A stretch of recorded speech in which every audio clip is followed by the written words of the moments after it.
नमस्कार विद्यार्थी मित्रांनो, मी निशिकांत पवार तुम्हा सगळ्यांचं विजन गव्हर्नमेंट जॉब या एज्युकेशनल प्लॅटफॉर्मवरती अगदी मनापासून स्वागत करतो.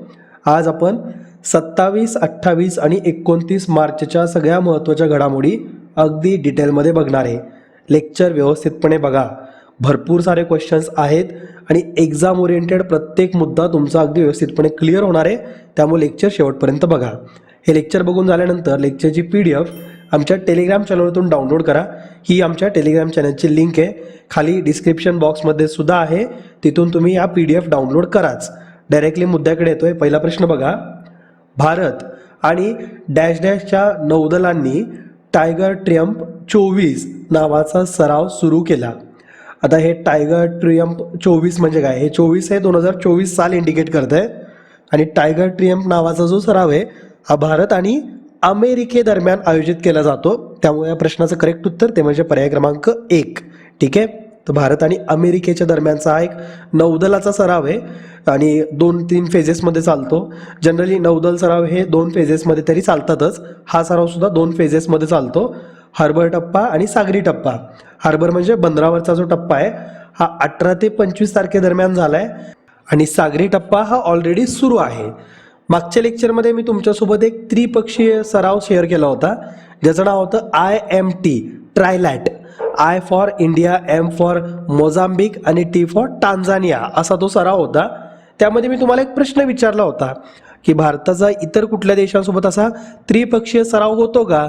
तर कमी जणांनी त्याचं उत्तर दिलं आहे. माझी अशी अपेक्षा आहे की तुम्ही जे बघताय लेक्चर बघणारे जितके विद्यार्थी आहेत ॲटलिस्ट त्याच्या 60-70% लोकांना तरी उत्तरं यायला पाहिजेत. ते बरोबर असतील किंवा एखादा चुकू शकतो, पण सगळ्यांनी अटेम्प्ट तरी करायला पाहिजे. याच्यातून एक संवाद तयार होईल, तुमचं आणि माझं कनेक्शन बनल. त्याचबरोबर ज्यावेळेस तुम्ही गोष्टी कमेंट कराल ना त्यावेळेस त्या तुमच्या लक्षात राहायला सुद्धा मदत होईल. बाकी गोष्टी लेक्चर खूप छान आहे हे ते असं कमेंट करण्यापेक्षा ॲटलिस्ट जे मी तुम्हाला लेक्चरमधून प्रश्न विचारतोय त्याची उत्तरं तरी द्यायला शिका. ठीक आहे, थोडं बोलकं व्हा मित्रांनो. भविष्यात तुम्हाला तेच पुढे जाऊन कामी पडणार आहे. इंटरव्ह्यूमध्ये सुद्धा बोलायचं आहे, कारण सगळी तयारी केली आणि तिथंच काय बोलता नाही आलं तर बाहेर हकलतील. त्यामुळे प्लीज या गोष्टींचा सराव करा, इंटेलेक्च्युअल कॉन्व्हर्सेशन करा. उगाच कुठल्याही ट्रोल आर्मीसोबत जॉईन नका होऊ लगेच, म्हणजे ते काहीतरी ट्रोल भलतंच करत राहतात असल्या भानगडीत नका पडू. ठीक आहे, या लेक्चरमधून आपण काही भारताचे महत्त्वाचे युद्ध अभ्यास बघूयात. आता हा युद्ध अभ्यासाचा मुद्दा निघाला म्हणून मला ते आठवलं, म्हणून मी थोडंसं तुम्हाला बोललो आहे. ठीक आहे, पण तुम्हाला याच्यातून रागवणं किंवा वाईट तुम्हाला उद्देशाने बोलणं हा माझा बिलकुल हेतू नव्हता. ठीक आहे, भारताचा ऑस्ट्रेलियासोबत जो सराव होतो त्याचं नाव आहे ऑस्ट्रा हिंद, ऑसी इंडेक्स आणि पिच ब्लॅक. भारताचा बांगलादेशसोबत जो सराव होतोय त्याचं नाव आहे संप्रीती. इजिप्तसोबत जो आपण सराव करतो त्याचं नाव आहे सायक्लॉन. फ्रान्ससोबत शक्ती, गरुड आणि वरुण हे 3 सराव करतो. इंडोनेशियासोबत गरुड शक्ती, इस्रायलसोबत ब्ल्यू फ्लॅग, किर्गिस्तानसोबत खंजर आणि मलेशियासोबत हरिमाऊ शक्ती. मंगोलिया या देशासोबत आपण नॉमॅडिक एलिफंट नावाचा सराव करतो. जपानसोबत Dharma guardian, Veer guardian. Uzbekistan या देशासोबत डसलीक नावाचा आपण सराव करतो. नेपाळसोबत सूर्यकिरण, रशियासोबत इंद्रा, सिंगापूरसोबत सिम्बेक्स बोल्ड कुरुक्षेत्र, श्रीलंकेसोबत स्लिनेक्स आणि थायलंडसोबत मैत्री सराव. हे आपण वेगवेगळे सराव इतर देशांसोबत करतो. त्याच पद्धतीने UAE म्हणजे युनायटेड अरब एमिरेटसोबत डेझर्ट ईगल नावाचा सराव करतो. UK सोबत अजय वॉरियर, कोब्रा वॉरियर आणि कोकण. अमेरिकेसोबत आपण युद्ध अभ्यास, वज्रप्रहार, सी ड्रॅगन याच्या व्यतिरिक्त सुद्धा हा सराव करतोय जो आपण या लेक्चरमध्ये पहिल्याच प्रश्नात घेतलाय, टायगर ट्रियम्फ. तर हा सराव आपण अमेरिकेसोबत करतोय, अमेरिकेच्या नौदलासोबत. त्याचबरोबर भारत, अमेरिका आणि जपान या तिन्ही देशांचं नौदल एकत्र येऊन मलबार नावाचा सराव करतात. ओमान देशासोबत आपण अल नजाह, नसीम अल बहर आणि ईस्टर्न ब्रिज हा सराव करतो. ब्राझील, दक्षिण आफ्रिका आणि भारत हे 3 देश एकत्र येऊन इप्सामार नावाचा नौदल सराव करतात. ठीक आहे, तर एवढे काही युद्ध अभ्यास आहेत, लक्षात ठेवायचे. याच्यात ज्या काही अपडेट होत राहतील तर त्या मी इथून पुढे ॲड करणार आहे. ठीक आहे, पुढच्या प्रश्नाकडे या. अलीकडेच नेपाळने कोणते शहर आपली पर्यटन राजधानी म्हणून घोषित केले आहे? अतिशय ब्युटिफुल, अगदी म्हणजे तुम्ही इमॅजिनपेक्षा पलीकडचं सौंदर्य जे असतं ना निसर्गाचं, तसं हा लोकेशन मला तरी वाटलं. आणि कोइन्सिडन्स सांगतोय, माझे रिलेटिव्ह नुकतेच नेपाळला गेले होते, पण ही न्यूज रिसेंट आलेली आहे, म्हणजे त्यांना जाऊन आय थिंक 1-2 आठवडे झालेत फक्त, आणि ही न्यूज आत्ता आली की ते पर्यटन राजधानी संदर्भात त्यांनी एक शहराला पर्यटन राजधानी म्हणून घोषित केलं आहे. ते शहर म्हणजे पोखरा. नेपाळमधलं खूप सुंदर असं शहर आहे. आणि त्यांनी म्हणजे माझ्या रिलेटिव्हजनी इथं सुद्धा आय थिंक व्हिजिट केलेली आहे, कारण त्यांनी जे फोटो वगैरे शेअर केले ते इथलचे फोटो आहेत. तर खूप बरं वाटलं असं बघितल्यावरती, अरे खूप छान ठिकाण आहे हे. तुम्हाला फोटोज बघायला मिळत असतील बघा. तर हे शहराचं नाव लक्षात ठेवा, पोखरा, जे की आता नेपाळची पर्यटन राजधानीचं शहर आहे. असंच भारताचं कुठलं पर्यटन राजधानी शहर म्हणून कुठलं शहर घोषित केलं आहे का? तुम्हाला माहिती असेल तर कमेंट करून कळवा. ओके, आहे असं शहर. आता पोखरा या शहराबद्दल सांगायचं झालं तर बिहार सरकारने जाहीर केलेलं पोखरा हे गंडकी प्रांतातलं एक शहर आहे. याला आता देशाची पर्यटन राजधानी म्हणून घोषित करण्यात आलं आहे. इथं वेगवेगळ्या ॲक्टिव्हिटीजसुद्धा करता येतात. समुद्र सपाटीपासून साधारण 827 मीटर उंचीवरती हे पोखरा हे शहर आहे. या शहरातून अन्नपूर्णा पर्वतरांगेचं अतिशय सुंदर असं दृश्य दिसतं. पोखरामध्ये फेवा नावाचा एक तलावसुद्धा आहे. बेगनास तलाव, फेवा तलाव, रूपा तलाव हे सगळे या पोखरान शहरामध्ये आहेत. ठीक आहे, थोडंसं मॅपमधून दाखवू का तुम्हाला हे शहर कुठे आहे नेमकं? ही आपली सुंदर अशी पृथ्वी. आणि जर तुम्ही भारतामध्ये याल, थोडं आपण नेपाळकडे डायरेक्टली जाऊ. बघा इथं कुठंतरी आता हे नेपाळ आहे. काठमांडू दिसलं बघा. ठीक आहे, नेपाळमध्ये आपण येऊ. हे लाल डॉट जे आहेत हे या पोखरा या शहराचं लोकेशन आहे. इथं जा, फेवा तलाव बघा दिसतोय. हा जो तलाव आहे, तर बरेचसे इमेजेस वगैरे ते बोटीतले दिसत आहेत ते या फेवा तलावाच्या आजूबाजूच्या इमेज आहेत. ठीक आहे, इथं मासेमारी वगैरे पण चालते. निसर्गरित्या अतिशय सुंदर असं ठिकाण आहे. तर कधी आयुष्यात योग आला नेपाळला जाण्याचं तर नक्की या ठिकाणी जा. ओके, पुढचा क्वेश्चन आता आपण बघू. कोणत्या देशात 9 वर्षानंतर लग्नाचा दर म्हणजे मॅरेज रेट वाढला आहे? मॅरेज रेट म्हणजे पैसे नाही बरं का, दर कुठं वाढला आहे 9 वर्षामध्ये? तर इथं इमेजवरून ते लोक तुमच्या ओळखीचे वाटत आहेत का? येस, हे चीनी लोक आहेत. तर पर्याय क्रमांक 1 या क्वेश्चनचं करेक्ट आन्सर आहे. मागच्या 9 वर्षाच्या तुलनेमध्ये आत्ता यंदा चीनमध्ये जो लग्नाचा दर आहे हा वाढलेला बघायला मिळाला आहे. चीनमध्ये बरेचसे कायदे आहेत किंवा इतर काही कल्चरल गोष्टी इम्पॅक्ट झाल्या ज्यामुळे तिथं लोक हे लग्न करत नाही आहेत. नेमकी कारणं काय हे आपण बघूयात. पण हा क्वेश्चन आयोगासाठी तुम्हाला महत्त्वाचा वाटतोय का? नसल वाटत तर चुकीचा तुमचा येतो. ॲक्च्युली हे वाटायला पाहिजे, कारण आयोग कधी कधी ना अशा गमतीशीर प्रश्नांना सुद्धा एक्झाममध्ये इन्क्लूड करतो जे आपण एक्सपेक्टच नाही करणार. असे क्वेश्चन आयोग पिक करतो आणि ते जनरली करंट अफेअरमधून पिक केले जातात. जसं की याच्या आधी पण मी उदाहरण दिलं होतं, नरेंद्र मोदी डावखुरे आहेत का उजवे आहेत, म्हणजे अशी आपल्याला यादी दिली होती बऱ्याचशा खेळाडूंची, प्रसिद्ध व्यक्तींची, आणि मग त्याच्यातले डावखुरे कोण कोण आहेत ते जस्ट असं ओळखायला लावलं. आता बघा ना, या गोष्टींचा कोण अभ्यास करतं का? नाही. पण त्याच्यामुळं आयोग अशा थोड्या ऑड गोष्टींवरती क्वेश्चन फोकस करतो, हे थोडं लक्षात आलं पाहिजे. ठीक आहे, 2023 मध्ये चीनमध्ये जो लग्न करण्याचा निर्णय घेणाऱ्या जोडप्यांची संख्या आहे याच्यात लक्षणीय वाढ झाली आहे. 9 वर्षामध्ये ही सगळ्यात जास्त वाढ आहे. पहिल्यांदाच त्याच्यात वाढ झालेली आहे. नागरी व्यवहार मंत्रालयाने जारी केलेल्या आकडेवारीनुसार देशामध्ये 7.68 दशलक्ष नवदाम्पत्य विवाहबंधात अडकलेत 2023 मध्ये, असं त्यांनी सांगितलंय, जे 2022च्या तुलनेमध्ये 12.4% जास्त आहे. ठीक आहे, म्हणजे कम्पॅरेटिव्ह बघा, 8-8.5 लाख लोकांनी तिथं 2022च्या तुलनेमध्ये 2023 मध्ये जास्त लग्न केलेली आहेत. 12.4% त्यांचा लग्नाचा दर वाढलेला आहे. ठीक आहे, हे एक ऐतिहासिक गोष्ट चीनसाठी बनली आहे, कारण मागच्या काही दशकांमध्ये तिथं विवाह दर हा खूप कमी झाला होता. याच्यासाठी बरीचशी कारणं आहेत. एक म्हणजे महत्त्वाचं, तिथं आर्थिक मंदी आहे, त्यामुळे तिथं, आणि रोजगाराच्या समस्या चीनमध्ये खूप मोठ्या भयंकर झालेल्या आहेत. ओके, 2019 नंतर जर बघाल ना तर तिथं बेरोजगारी खूप भयंकर वाढलेली आहे. या कारणांमुळे सुद्धा तिथलचे तरुण हे लग्न करत नव्हते. याचबरोबर आणखीन एक महत्त्वाचा मुद्दा आहे त्यांच्या कायद्यातला, तो असा आहे की संपत्ती संदर्भात मालकीचा जो हक्क आहे ना, तर तो तिथं पुरुषांकडे जास्त आहे. मग त्याच्यामुळं तरुण महिला ज्या आहेत ह्या लग्ना संदर्भात तिथं मग चिंता व्यक्त करायच्या, कारण लग्न झाल्यानंतर संपत्ती किंवा जी मालकी आहे ही पुरुषाकडे जास्त जाते. तर ह्या हेतूने सुद्धा तिथलच्या महिला ह्या लग्न करायला नकार दाखवत होत्या. त्याचबरोबर तिथं घटस्फोटाचं प्रमाण सुद्धा वाढलेलं आहे. म्हणजे रिसेंटली जरी आपण बघितली ही लग्नाची आकडेवारी वाढली आहे, पण जे घटस्फोटाचं प्रमाण आहे हे काही कमी नाही झालेलं. घटस्फोटाचं प्रमाण सुद्धा वाढतानाच दिसतंय. तर असं हे 2023 मधलं सध्याचं चीनचं लग्न आणि लग्नासंदर्भातचं चित्रण दिसतंय. ओके, पुढच्या क्वेश्चनकडे येतोय. हा जरा जास्त MPSC करणाऱ्या पोरांचा तरी जास्त सेन्सिटिव्ह मुद्दा होऊन जातो ना लग्नाचा, तर त्याच्यामध्ये जास्त नको वेळ घ्यायला. पुढचा क्वेश्चन आहे 148वी आंतरसंसदीय संघाची बैठक कुठे झाली? ही रिसेंटलीच जिनेवा स्वित्झर्लंड या ठिकाणी आयोजित करण्यात आली. ठीक आहे, स्वित्झर्लंडमध्ये किंवा खास करून जिनेवा या शहरामध्ये ना भरपूर साऱ्या आंतरराष्ट्रीय संघटनांचे हेडक्वार्टर्स आहेत. त्याच्यामध्ये मी तुम्हाला एक लक्षात ठेवण्यासाठी ही ट्रिक पण दाखवली आहे, HOLOMO प्रॉपर्टी स्टँडर्ड टॅड. मग यामध्ये HO कशासाठी आहे तर वर्ल्ड हेल्थ ऑर्गनायझेशन, MO कशासाठी आहे वर्ल्ड मेट्रोलॉजिकल ऑर्गनायझेशन, LO कशासाठी आहे इंटरनॅशनल लेबर ऑर्गनायझेशन. ठीक आहे, तर अशा पद्धतीने याचे लॉंग फॉर्म आणि अगदी शॉर्टकट व्यवस्थित लक्षात राहील अशी ही ट्रिक आहे, अजिबात विसरायचं नाही.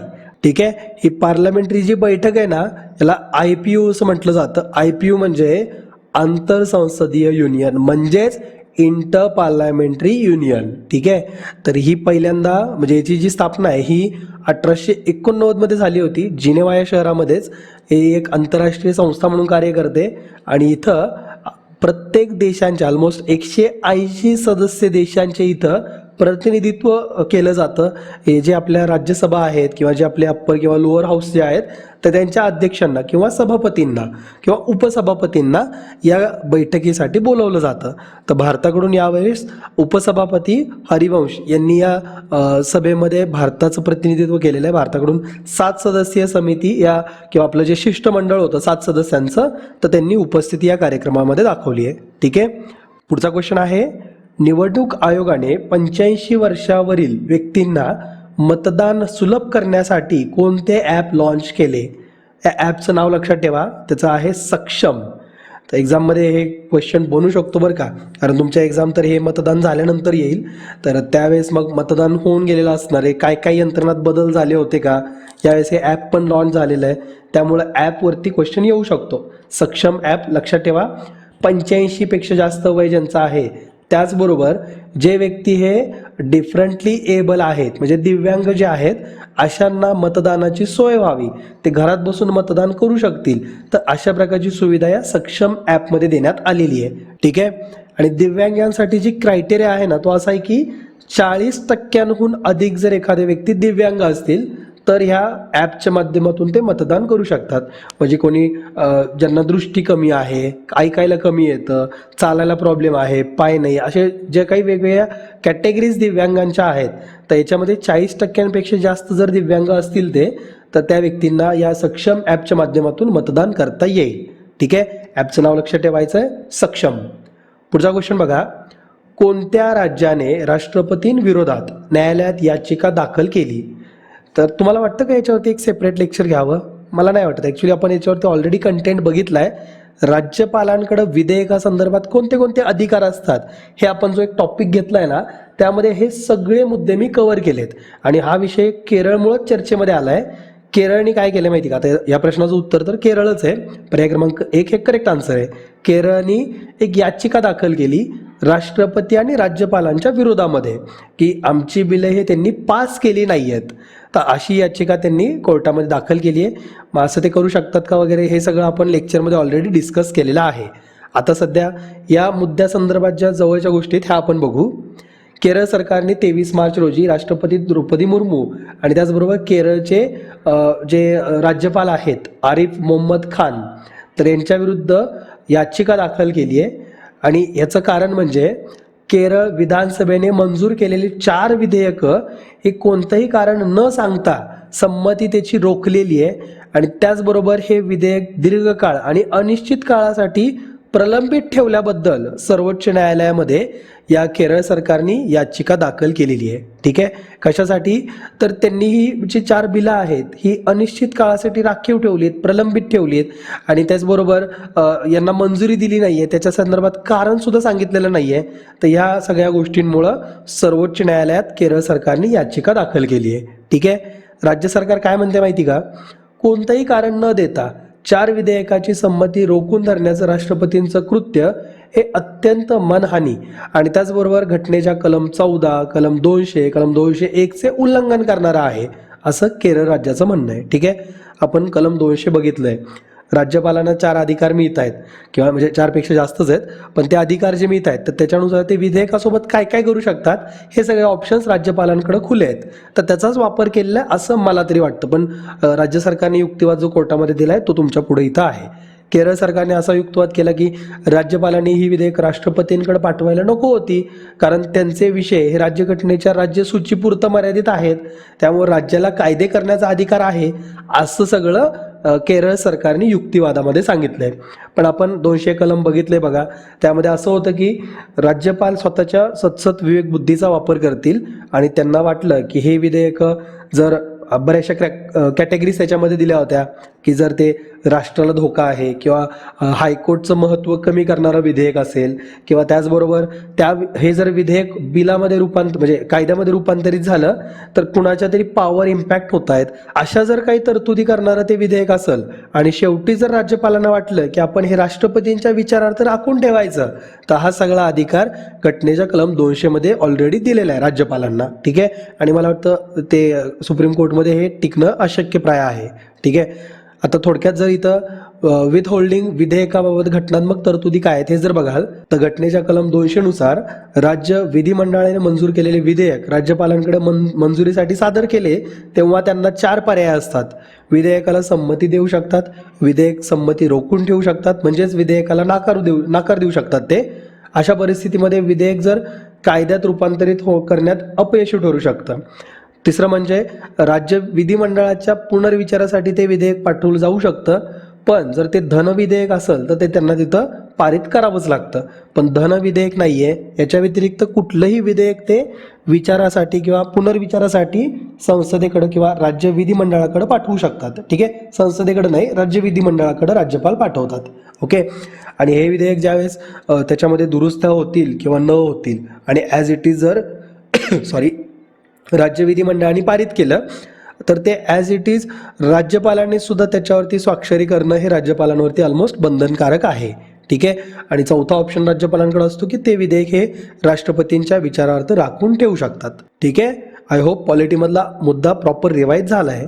पुढचा क्वेश्चन बघा, खालीलपैकी कोणत्या संक्रामक कारकामुळे क्षयरोग म्हणजेच ट्युबरक्युलोसिस होतो? तर कशामुळे होतो बरं? हा व्हायरसमुळे होतो का बॅक्टेरियामुळे होतो का फंगी का प्रोटोझोआन? तर हा बॅक्टेरियल डिसीज आहे, व्हायरल नाही. व्हायरस म्हणजे पहिला जो पर्याय हा चुकीचा आहे, बॅक्टेरिया याचा करेक्ट आन्सर आहे.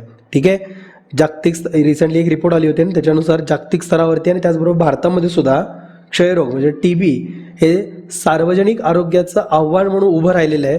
लाखो लोकांना याचा फटका बसतोय असं एका रिपोर्टमध्ये सांगण्यात आलेलं आहे. क्षयरोग म्हणजे काय? तर क्षयरोग म्हणजे TB, ट्युबरक्युलोसिस असं त्याला म्हटलं जातं. हा एक संसर्गजन्य रोग आहे जो बहुधा फुफ्फुसांवरती परिणाम करतो. मायकोबॅक्टेरियम ट्युबरक्युलोसिस बॅक्टेरियामुळे हा होतो. ठीक आहे, काय या बॅक्टेरियाचं नाव आहे? Mycobacterium tuberculosis. ठीक आहे, जेव्हा संक्रमित लोक खोकतात, शिंकतात किंवा थुंकतात तर तेव्हा ते हवेमार्फत पसरले जातात आणि त्याच्यामुळं हा जो संसर्गजन्य आजार आहे TB क्षयरोग हा इतरांमध्ये पसरतो. ओके, याची लक्षणं काय? दीर्घकाळ खोकला येत राहणं, कधी कधी त्यातून रक्त बाहेर पडणं, छाती दुखणं, अशक्तपणा, थकवा, वजन कमी कमी होत जाणं, ताप येणं, रात्री घाम येणं, ही सगळी लक्षणं ही TB रुग्णाची आहेत.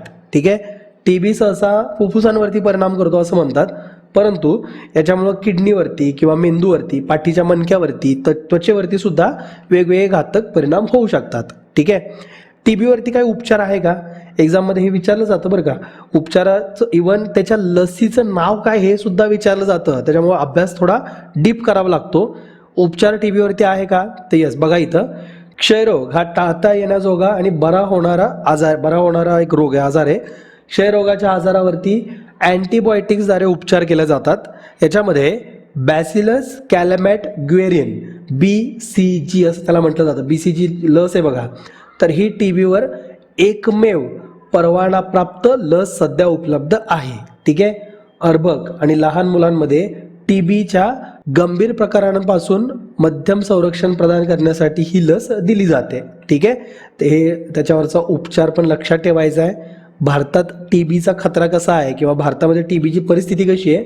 तर जगभरामध्ये TBचे जेवढे रुग्ण आहेत त्याच्यापैकी 27% रुग्ण हे आपल्या एकट्या भारतात आहेत. जगात भारत हा टीबीने ग्रस्त असलेला एकमात्र असा सगळ्यात मोठा देश आहे. ओके, म्हणजे कोणत्या देशात सगळ्यात जास्त टीबीचे रुग्ण बघायला मिळतील तर तो आपला भारत देश आहे. 2025 पर्यंत टीबीचं उच्चाटन करण्याचं भारताचं उद्दिष्ट आहे. 2025 पर्यंत हे साल लक्षात ठेवायचं आहे बरं का, एक्झाममध्ये विचारलं जातं. 2025 पर्यंत टीबी उच्चाटन भारताचं लक्ष आहे, लक्षात ठेवा. असंच युनायटेड नेशन्सनी पण जे SDG ठरवलेत, शाश्वत विकास लक्ष्य म्हणजेच सस्टेनेबल डेव्हलपमेंट गोल्स जे ठरवलेत ना, याच्यामध्ये टीबी उच्चाटन हे 2030 पर्यंत करायचंय असं गोल हे संयुक्त राष्ट्रांनी ठरवलंय. आपलं गोल 5 वर्ष आधीच आहे, म्हणजे 2025चं आहे. टीबी दिवस हा दरवर्षी 24 मार्चला साजरा केला जातो. 2023 मधली याची थीम मी तुम्हाला सांगतोय. होय, आपण टीबी संपवू शकतो. Yes, we can eliminate TB असा त्याचा अर्थ होऊ शकतो. ठीक आहे, पुढच्या क्वेश्चनकडे या. एकूण प्रजनन दर डॅश डॅशची संदर्भित असतो असं आपल्याला इथे विचारलंय. पहिला पर्याय बघा, मी इथं डिटेलमध्ये जातो थोडं. लग्नापासून महिलेने किती मुलांना जन्म दिला आहे याच्याशी संबंधित प्रजनन दर आहे का? नाही. लग्न करू किंवा न करू किती मुलांना ती जन्म देऊ शकते असं आपण प्रजनन दराला काउंट करू शकतो. पण इथे विधानामध्ये कुठं येते ते आपण शोधूयात. दुसरं विधान, दिलेल्या वर्षात मरण पावलेल्या मुलांची एकूण वजा संख्या, एकूण मुलांची संख्या हे असं काही आहे का? नाही. दर जन्मदर वजा मृत्यूदर, तर याच्यातून प्रजनन दर निघतोय का? तर नाही. चौथा आहे, संपूर्ण पुनरुत्पादक कालावधीत रिप्रोडक्शन कालावधीमध्ये महिलेद्वारे थेट जन्मांची संख्या म्हणजे प्रजनन दर. म्हणजे ती महिला ही तिच्या लाईफ सायकलमध्ये किती बाळांना जन्म देते याच्यावरती प्रजनन दर हा ठरतोय. ठीक आहे, हा त्या पर्टिक्युलर महिलेचा प्रजनन दर. म्हणजे समजा एका महिलेनी तिच्या आयुष्यभरामध्ये 4 मुलांना जन्म दिला, 4 बाळांना जन्म दिला, तर तिच्यासाठी हा प्रजनन दर होणार आहे 4. ठीक आहे. आता हे रिसेंटली एक लॅन्सेट नावाच्या जर्नल किंवा मॅगझिनकडून एक रिपोर्ट प्रकाशित करण्यात आला होता. त्यांनी खूप भारी डेटा दिला, इंटरेस्टिंग डेटा दिला आहे.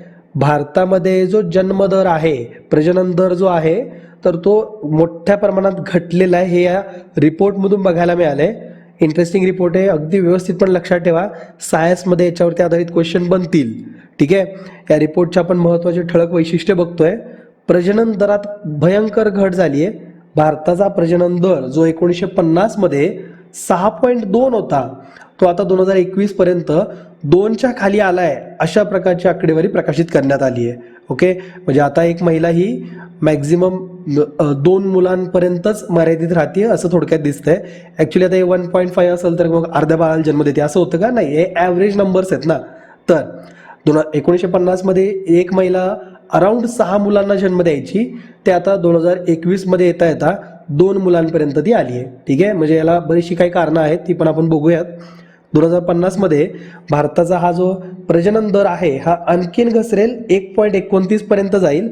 आणि 2100 पर्यंत भारताचा जो प्रजनन दर आहे हा 1.04 होण्याचा अंदाज या मासिकाने दिलेला आहे. ठीक आहे, लॅन्सेट हे नाव लक्षात ठेवायचं आहे. सायन्स या फील्डमधलं खूप प्रसिद्ध असं हे मॅगझिन आहे किंवा एक संस्थान की ज्यांच्या मार्फत बरेचसे रिपोर्ट प्रकाशित केले जातात.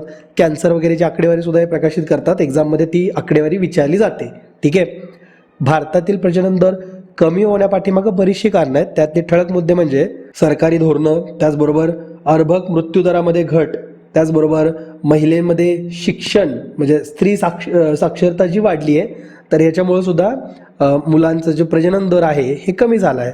त्याचबरोबर आर्थिक घटक, जसं की आता विचार केला जातो फॅमिली प्लॅनिंग करताना की बघा किती आपण अफोर्ड करू शकतो, किती बाळांचं संगोपन केलं जाऊ शकतं, तर या सगळ्या आर्थिक घटकांचा विचार सुद्धा केला जातोय. तर याच्यामुळे सुद्धा प्रजनन दरात परिणाम झालेला आहे. ठीक आहे, आता प्रजनन दर कमी झालाय तर भारतावरती याचा काही इम्पॅक्ट होतोय का? तर ऑफकोर्स होणार. ह्याच्यामध्ये काय काय परिणाम होऊ शकतात? तर वयोवृद्ध लोकसंख्यात वाढ होईल. प्रजनन दर कमी झालाय तर ऑब्व्हियस आहे की लोकसंख्यांमध्ये जो वृद्धांचा वाटा आहे हा झपाट्याने वाढणार आहे.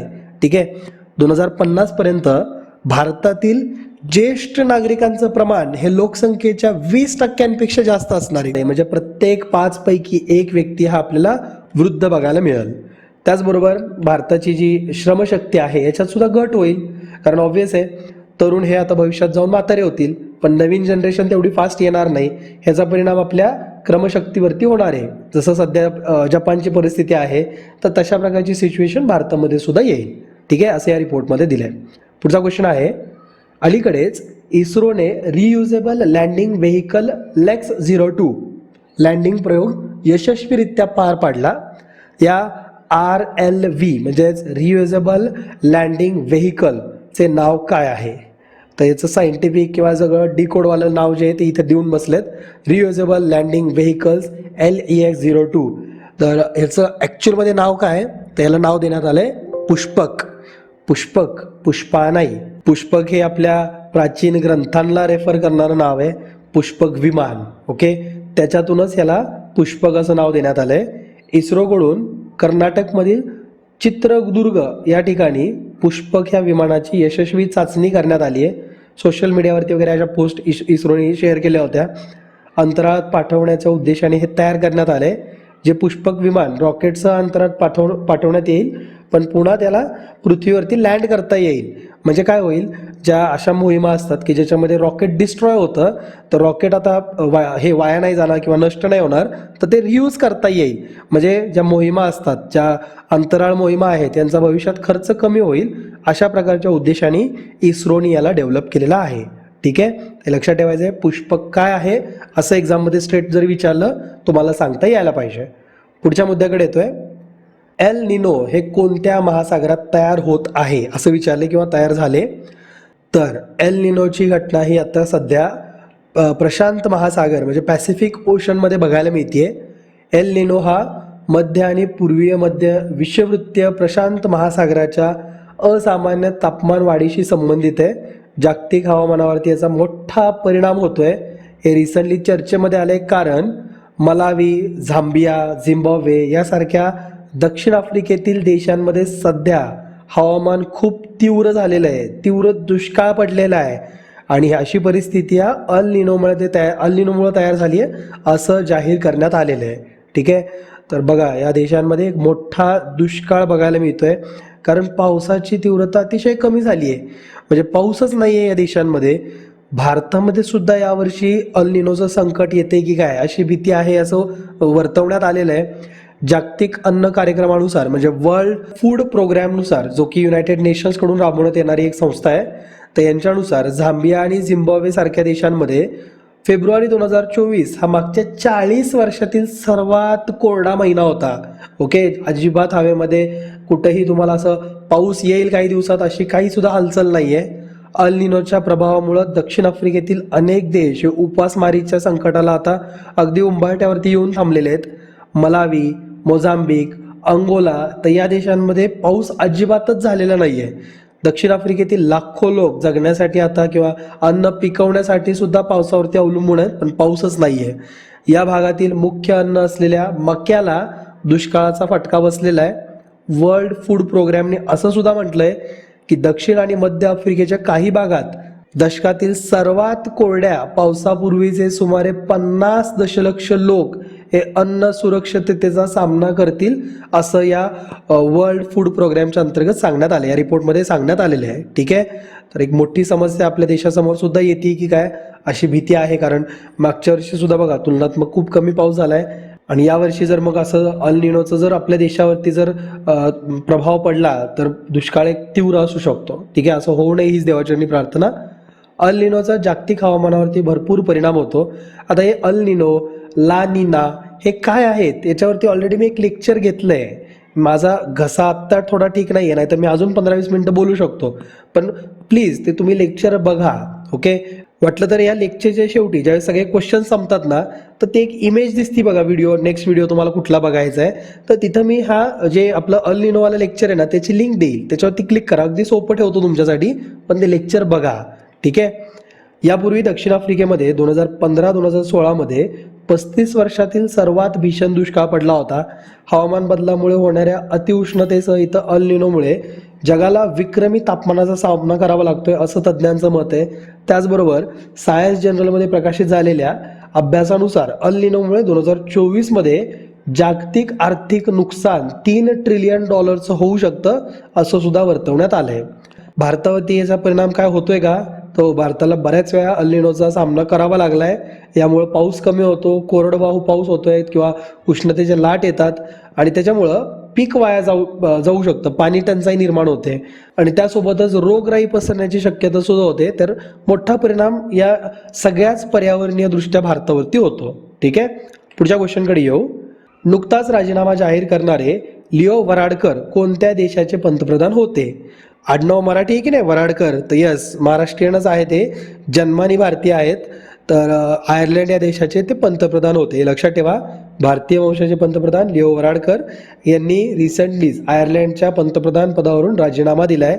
आता आयर्लंडमध्ये प्राईम मिनिस्टर असा शब्द वापरला नसतो, म्हणजे जे पद आहे ना त्याला प्राईम मिनिस्टर असं नाव न देता ते लोक ताओ इसेच असं या पदाला म्हणतात. ताओ इसेच याला आयरिश शब्द याचा अर्थ होतो पंतप्रधान. ठीक आहे, तर हे लिओ वराडकर हे आयर्लंडमध्ये पंतप्रधान पदावरती होते.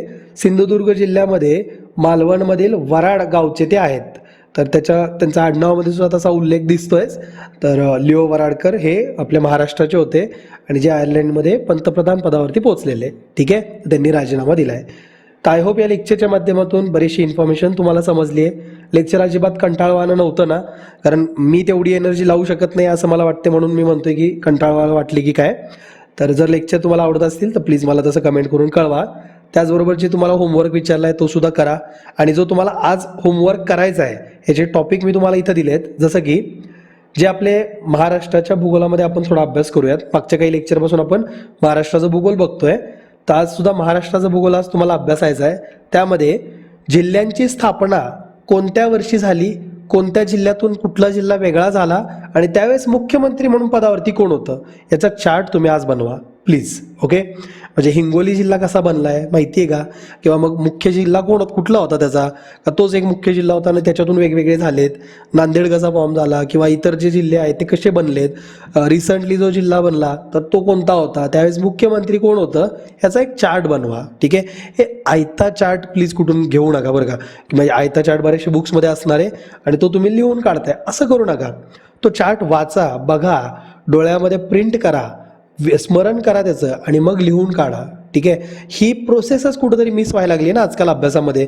तुम्ही डायरेक्ट उठसूट मोबाईल उघडताय, व्हिडिओ प्ले करताय, झाला अभ्यास. असा अभ्यास होत नसतो. लाईव्ह लेक्चरमध्ये चालतो त्या नावाखाली, अभ्यासाच्या नावाखाली तो फक्त तुम्हाला वेळ लावायचा धंदा आहे. ओके, दुसरा जो तुम्हाला होमवर्क आज करायचा आहे तो आहे मूलभूत हक्क.